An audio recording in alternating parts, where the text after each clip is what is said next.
சிவகங்கை மாவட்ட ஆட்சியர் அலுவலகம் எதிரே பிஎம்எஸ் நிர்வாகிகள் மற்றும் தொழிலாளர்கள் பழைய ஓய்வூதிய திட்டம் உள்ளிட்ட 10 அம்ச கோரிக்கைகளை வலியுறுத்தி போராட்டத்தில் ஈடுபட்டனர்.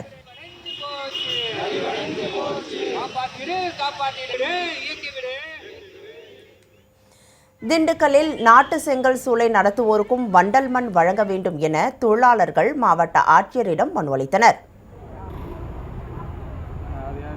இந்த திண்டுக்கல் மாவட்ட ஆட்சித்தலைவர் கவனத்தில் எடுத்துக்கிட்டு உடனடியாக இந்த மாவட்டம் முழுக்க செங்கல் சூளை விலையேற்றம் கூடக்கூடிய வாய்ப்பு இருக்குது. இந்த தொழில் ஒரு அபாய கட்டத்தை நோக்கி இருக்குது.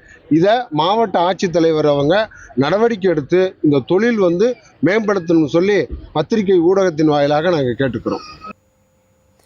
தகுதி தேர்வில் தேர்ச்சி பெற்ற ஆசிரியர்களுக்கு பணி நியமனம் வழங்க கோரி ஆசிரியர்கள் கண்களில் சிவப்பு ரிப்பன் கட்டி நூதன முறையில் திருப்பத்தூர் மாவட்ட ஆட்சியரிடம் மனு அளித்தனர். தற்காலிக ஆசிரியர்களை வச்சுட்டு இப்போ 30,000த்துக்கு மேற்பட்ட காலி பணியிடங்கள் இருக்குது. தொடக்கப்பள்ளியில் நான் கேட்குறது 1லேருந்து 5ஆம் வகுப்பு வரை பார்த்தீங்கன்னாக்கா 30,000த்துக்கு மேற்பட்ட காலி பணியிடங்கள் இருக்குது. அதில் பார்த்தீங்கன்னாக்கா நாங்களே 21,500 பேர் நாங்கள் பாஸ் பண்ணியிருக்கோம். எலிஜிபிளான எங்கள் டீச்சரை நாங்கள் பதிவு பண்ணணும்னு சொல்லிட்டு நாங்கள் அரசுக்கு கோரிக்கை வைக்கிறதுக்காக கலெக்டர் ஐயாயிரம் மனு கொடுக்க வந்திருக்கோம்.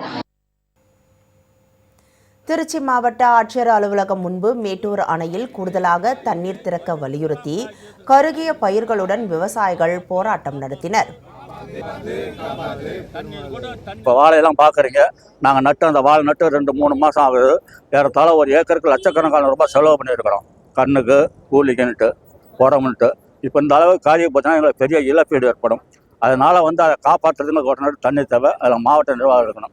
இல்லைன்னு சொன்னாக்கா எங்களுக்கு ஏக்கருக்கு குறைஞ்சபட்சம் 1 லட்சம் இழப்பீடு வாங்கி தரணும்.